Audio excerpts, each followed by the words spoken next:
Genre, Tall Tale. My Big Brother, Johnny Caw.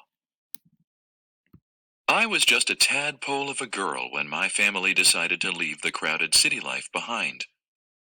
My daddy said, "There are territories out west with wide open spaces.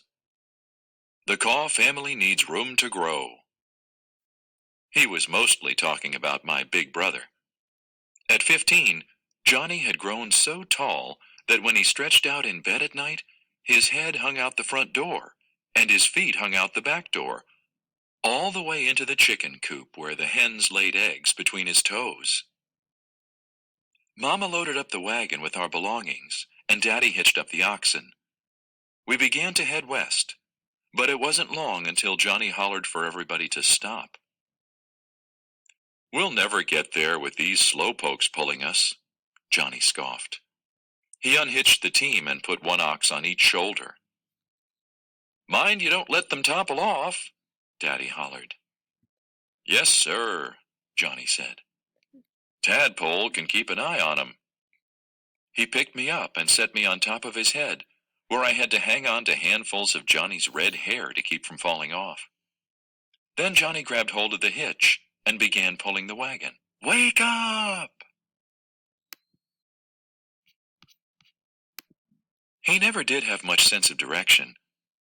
He pulled that wagon one way, then the other, faster and faster, digging out the biggest gully you ever saw. The next night a big rain came and filled it up. I hear that now they call that crooked gully the Caw River.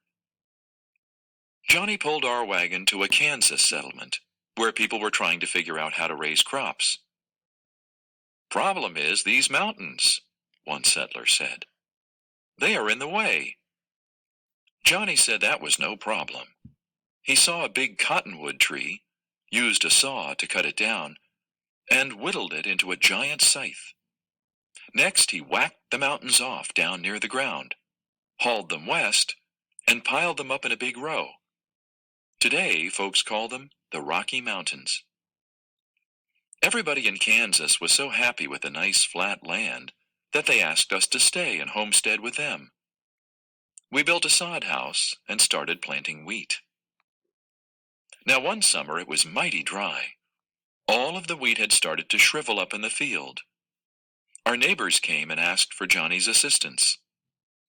"My crop has about withered away to nothing," said one neighbor. "Without rain we're done for." "I have got an idea," said Johnny, looking up at some puffy clouds. He grabbed hold of his big hoe and commenced poking holes in the clouds. Down came the rain in buckets, and the wheat was saved. Caw! One morning at the riverbank, Mama was plunging our dirty clothes in the water to get them clean, when a prospector rode up. He said he was heading to California to find gold. "Trouble is," he said, "there's not one decent trail between here and there." Mama said, "Let me talk to my son." Johnny was happy to help. For a week he hiked back and forth to all kinds of places, dragging his giant bags of wheat everywhere, clearing trails of trees, brush, and boulders.